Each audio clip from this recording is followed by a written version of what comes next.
तो फिल्म की शुरुआत होती है डेबी नाम की एक लड़की से, जिसे अपने घर की सफाई करते हुए एक ओइजा बोर्ड मिलता है, जिसे देखते ही उसे अपने बचपन के दिन याद आ जाते हैं, जब उसने अपनी फ्रेंड लेन के साथ मिलकर इस ओइजा बोर्ड के साथ खेलना शुरू किया था। बचपन में डेबी ने अपनी फ्रेंड लेन को बताया था कि इस ओइजा बोर्ड के जरिए स्पिरिट से कांटेक्ट किया जा सकता है और इस गेम को एंड करते हुए हमेशा गुड बाय बोलना जरूरी है। अभी वो इस बोर्ड को देख रही थी कि उसे लेन की कॉल आ गई। लेन से मिलने से पहले उसने इस ओइजा बोर्ड को जला दिया और खुद बाहर आ गई। लेन असल में उसका इंतजार कर रही थी कि वो दोनों मिलकर फुटबॉल मैच देखने के लिए जाएंगे, लेकिन डेबी ने ये कहते हुए मना कर दिया कि अभी मेरे पेरेंट्स घर पे नहीं है और कुछ ही देर में वो वापस आ जाएंगे। मैं आज तुम्हारे साथ नहीं चल सकती लेन, हम सुबह को मिलेंगे।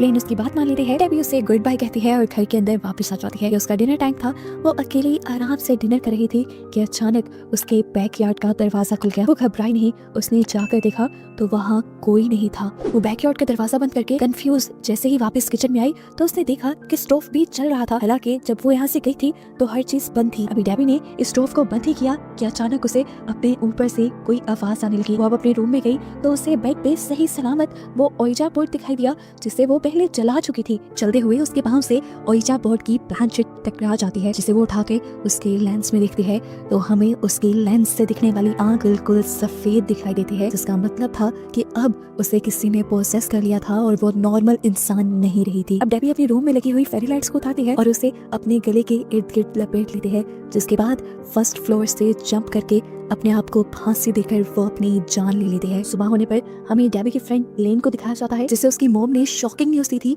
कि उसकी बेस्ट फ्रेंड डेबी, जिससे वो राहत ही मिलकर आई थी, वो अब इस दुनिया में नहीं रही। इसलिए अब लेन की फैमिली और लेन और डेबी के कुछ और दोस्त डेबी के पेरेंट्स के पास जाते हैं उन्हें हौसला देने के लिए। लेन बहुत ज्यादा डिस्टर्ब थी इस हादसे से। वो डेबी की याद में डेबी के रूम में जाती है जहाँ पर उसे ओइजा बोर्ड की प्लानचेट मिलती है। तभी यहाँ पर डेबी की मॉम भी आ जाती है, जो लेन को एक बॉक्स देती है जिसमें डेबी और लेन की बचपन की कुछ चीजें थी, डेबी की कुछ यादें थी। लेन उन्हें लेकर घर आ जाती है और देखती है कि इसके अंदर काफी सारी उनकी पुरानी पिक्चर्स थी, इनके फ्रेंडशिप बैंड्स थे और कुछ वीडियोस भी थी, जिन्हें देखकर लेन पूरी रात डेबी को याद करती रही। और अगले दिन जब वो स्कूल गई तो उसने अपने फ्रेंड से शेयर किया कि डेबी के मरने के बाद भी मुझे ऐसा ही लग रहा है कि जैसे डेबी मरी ही ना हो, वो मेरे इर्द गिर्द कहीं हो और मुझे लगता है कि जैसे वो मुझसे कुछ कहना चाहते हो। मैं उससे बात करना चाहती हूँ। और बात करने का उनके पास एक ही तरीका था, वो था ओइजा बोर्ड। अब लेन अपनी सिस्टर सारा और अपने फ्रेंड ग्रुप के साथ ओइजा बोर्ड ट्राई करने का डिसाइड करती है ताकि वो डेबी से बात कर पाए। ये लोग इस गेम को डेबी के घर ही खेलने का डिसाइड करते हैं क्योंकि डेबी के वहाँ पर होने के चांसेस ज्यादा थे। अब लेन जाकर उसके रूम से ओइजा बोर्ड और प्लानचेट उठा लाती है, जिसके बाद ये सभी लोग गेम खेलना स्टार्ट कर देते हैं। सभी ने अपनी फिंगर्स प्लानचेट पर रख दी थी। ये लोग सबसे पहले सवाल करते हैं कि अगर हमारे अलावा कोई भी चीज यहाँ पर है तो वो हमें अपनी मौजूदगी का एहसास दिलवाए। पहले तो कुछ नहीं होता, लेकिन कुछ ही मिनट बाद एकदम से प्लानचेट यस पे मूव हो जाती है, यानी इसका मतलब कोई यहाँ पर था। इसके बाद प्लानचेट मूव करते हुए हाय फ्रेंड्स बनाती है, यानी जो भी चीज यहाँ पे थी वो इन सबको कह रही थी हाय फ्रेंड्स। अब इन्होंने सवाल किया कि तुम कौन हो। प्लानचेट डी पे मूव हो गई, जिससे नहीं लगा कि वो डेबी ही है। इन्होंने डेबी से अपने दिल की बातें कहना शुरू कर दी कि वो डेबी को बहुत याद करते हैं। इसके बाद ये लोग भी गुड बाय कर देते हैं और फिर प्लानचेट भी दोबारा से गुड बाय पे आ जाता है, जैसे वो सोल वो स्पिरिट भी इनसे गुड बाय कह रही हो। गुड बाय पे आते ही इनके घर की लाइट जा चुकी थी। ये लोग बहुत ज्यादा हैरान हो जाते हैं कि एकदम से लाइट्स कैसे। मूवी के आगे बढ़ने से पहले चैनल को सब्सक्राइब करें। चली गई। अब लेन और उसके दो साथी मोबाइल की फ्लैशलाइट लिए मेन स्विच चेक करने के लिए जाते हैं। लेन इसी टाइम चलते हुए जब किचन के पास से गुजरी तो उसे वहाँ पर स्टोव चलता हुआ दिखाई दिया। अभी उसने स्टोव बंद ही किया था कि उसके आगे जाने वाला पीठ एकदम से चिल्लाया। उसके सामने शीशा था। ये सब जब उसके पास आए तो उससे पूछा क्या हुआ तुम्हें। पीठ ने बताया कि मैंने अभी अभी शीशे में किसी की परछाई देखी थी और तभी किसी ने मुझे पीछे से धक्का दे दिया, मेरा हाथ शीशे पे लगा और जख्मी हो गया। ये सब जो हुआ ये बहुत ज्यादा डरा देने वाला था, इसलिए ये सब फौरन इस घर से बाहर निकल आए और अपने अपने घर चले गए। लेकिन आज के बाद से हर एक के साथ अजीबोगरीब काम होना शुरू हो जाते हैं। जैसे इनका एक दोस्त ट्रेवर जब कहीं जा रहा था तो एकदम से उसके सामने ट्रॉली आ गई, जिससे उसका एक्सीडेंट होते होते बचा और फिर अचानक से उसके सामने दीवार पर हाय फ्रेंड्स लिखा हुआ आ गया। दूसरी तरफ इनकी दूसरी दोस्त इजाबेल जब अपने घर जाने लगी तो उसे अपनी कार पे हाय फ्रेंड्स लिखा दिखाई दिया। यहाँ तक के पीठ को भी अपने डेस्क पर हाय फ्रेंड लिखा हुआ दिखाई दिया। यहाँ लेन को भी अपने घर अपने लैपटॉप पे हाय फ्रेंड्स लिखा दिखाई दिया और ये सारे अलग अलग बहुत ज्यादा परेशान हो गए। सुबह जब ये स्कूल में मिले तो इन सब ने अपने साथ होने वाले इन इंसिडेंट को आपस में शेयर किया और इन्होंने बात की कि लगता है डेबी इन सबसे कुछ कहना चाहती है, इसीलिए इन्होंने फैसला किया कि जल्द ही ये ओइजा बोर्ड वाली गेम दोबारा खेलेंगे ताकि ये डेबी से बात कर पाए और जान पाए कि आखिर वो कहना क्या चाह रही है। अब ये डिसाइड करने के बाद रात को दोबारा सारे डेबी के घर आ जाते हैं उसी डाइनिंग टेबल पर ये लोग दोबारा ओइजा बोर्ड सेट करते हैं और अपनी फिंगर्स रखकर बैठ जाते हैं। सबसे पहला इन्होंने सवाल किया कि डेबी, अगर तुम हमारे पास हो तो हमें कोई इशारा दो, और ये कहते ही उनके सामने वाली चेयर सिरक जाती है। ये लोग घबराए नहीं और इन्होंने दूसरा सवाल किया कि क्या तुम डेबी ही हो, और प्लानचेट एकदम से नो की तरफ मूव हो गई, यानी वो डेबी नहीं थी। अब प्लानचेट डी और जेड की तरफ मूव होता है, यानी ये जो भी स्पिरिट थी उसका नाम डी और जेड से बन रहा था। इसके बाद तेजी से प्लानचेट एक के बाद एक लफ्ज की तरफ मूव होने लग जाती है और ये लोग देखते हैं कि प्लानचेट के जरिए स्पिरिट ने लिखा था रन मदर इज कमिंग, यानी भागो मॉम आ रही है। उसके कहते ही उनका ओइजा बोर्ड हवा में उड़ जाता है। ये चारों चिल्लाते हैं और यहाँ से भाग जाते हैं। अब लेन घर पे आ जाती है। लेन डेबी के लिए बहुत ज्यादा उदास थी। वो दोबारा डेबी की वीडियोस देखने लगी और इन्हीं वीडियोस में से डेबी ने एक वीडियो में इस ओइजा बोर्ड के बारे में बताया था।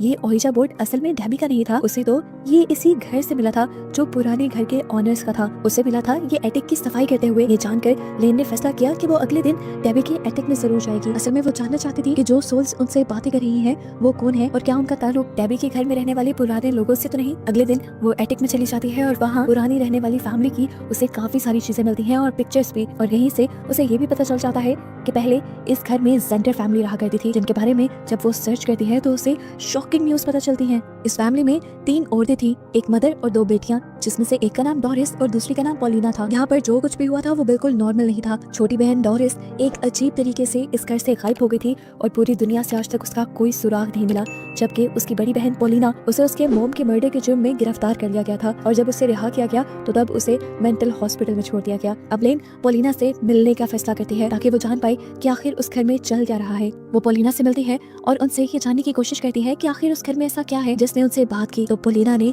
अपनी फैमिली का बैकग्राउंड बताना शुरू किया। उसकी मॉम असल में ऐसे ही बहुत से स्पिरिचुअल रिचुअल्स किया करती थी जिनसे वो स्पिरिट से कांटेक्ट कर पाए। एक वक्त में वो सिर्फ अपने हस्बैंड से ही कांटेक्ट करना चाहती थी, लेकिन बाद में उन्होंने अपना बिजनेस बना लिया। उन्हें एक ऐसा मीडियम चाहिए था जो स्पिरिट्स की आवाजें उन तक पहुंचा सके, इसलिए उसकी मॉम ने डोरिस को यानी अपनी छोटी बेटी को उन स्पिरिट्स के साथ कनेक्ट कर दिया और फिर स्पिरिट्स उसकी आवाज लेकर बोलने लगी। स्पिरिट्स की आवाजें पहले तो उसकी मॉम की बहुत मदद करती रही, लेकिन फिर एक दिन ये आवाजें कंट्रोल से बाहर हो गई। उसकी मॉम जब इन आवाजों पे कंट्रोल नहीं ला पाई तो उन्होंने डोरिस के होंठ ही सी दिए ताकि डोरिस कुछ बोल ना सके और उनका स्पिरिट से कनेक्शन बने ही ना। लेकिन उनके ऐसा करते ही वहाँ बहुत कुछ गलत हो गया। डोरिस अजीब तरीके से गायब हो गई और आज तक उसका कुछ पता नहीं चला। अब पॉलिना लेन को बताती है कि क्योंकि तुमने वो ओइजा बोर्ड यूज किया है इसलिए तुम्हारा और डोरिस का एक कनेक्शन बन गया है। हो सकता है कि तुम्हें डोरिस की लाश मिल जाए जो बाकी सबको नहीं मिली। वो डोरिस को अपने घर में बना एक बेसमेंट का कमरा बताती है जो कि खुफिया था और किसी को भी उसके रास्ते का नहीं पता था। पॉलिना को लगता था कि उसकी बहन की लाश वहाँ पे हो सकती है। पॉलिना बताती है कि इन सब चीजों को खत्म करने का बस एक ही तरीका है कि तुम जाओ डोरिस की लाश को ढूंढो और उसके होंठों को खोल दो, जिसके बाद वो आजाद हो जाएगी और तुम लोग भी इन सारी चीजों से आजाद हो जाओगे। लेन घर आकर ये सारी बातें अपने दोस्त को बताती है। सभी लोग जो डरे हुए थे वो अपने आप को किसी मुश्किल में डालना नहीं चाहते थे, इसीलिए उन्होंने फैसला किया कि वो पॉलिना के कहे के मुताबिक डोरिस की लाश को ढूंढकर उसके मूवी के आगे बढ़ने से पहले चैनल को सब्सक्राइब करें।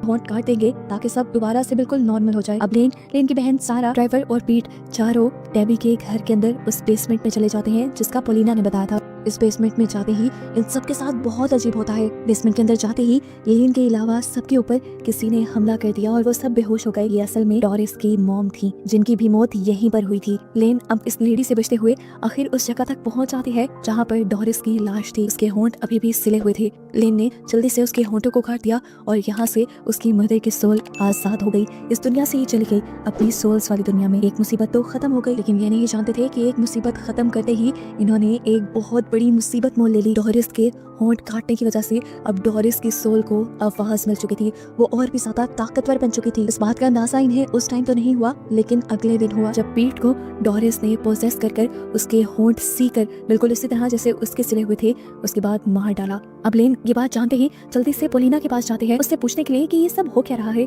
जैसा उसने कहा था उसके मुताबिक उन्होंने सब कर दिया था, लेकिन उसके बावजूद भी उनका एक दोस्त कैसे मर गया और बिल्कुल उसी तरीके से उसके मुंह क्यों सिले हुए हैं जैसे डोरिस के सिले हुए थे। तब पॉलिना उसकी बात सुनकर पागलों की तरह हंसने लगी। उसने कहा बस मैंने तो तुम्हारे साथ एक खेल खेला था, अपनी बहन को छुड़वाने के लिए। तुमने उसका मुंह खोल दिया जिससे वो आजाद हो गई और अब वो आ रही है तुम सबको मारने के लिए। अब लेन बहुत ज्यादा परेशान हो चुकी थी, वो तो बुरी तरह फंस गई थी पोलिना की बातों में। टेंशन में वो आकर अपनी बहन सारा से डिस्कस करती है और ये लोग अपनी ग्रैंड माँ से इन चीजों का हल मांगने के लिए चले जाते हैं। सबसे पहले वो अपनी सारी स्टोरी ग्रैंड माँ को बताते हैं कि किस तरह ये सब स्टार्ट हुआ था, लेकिन अब ये लोग बुरी तरह फंस चुके थे, इन सब की जान खतरे में थी और ये इन सारी चीजों से निकलना चाहते थे। ग्रैंड माँ बताती है क्योंकि उस ओइजा बोर्ड और डोरिस का ताल्लुक है, तो ओइजा बोर्ड और डोरिस की बॉडी एक साथ जला देने से ये सारे कनेक्शन खत्म हो जाएंगे और तुम लोग आजाद हो जाओगे। अब सब कुछ नॉर्मल करने के लिए दोबारा सारा, लेन और ट्रेवर एक मिशन पे निकल जाते हैं।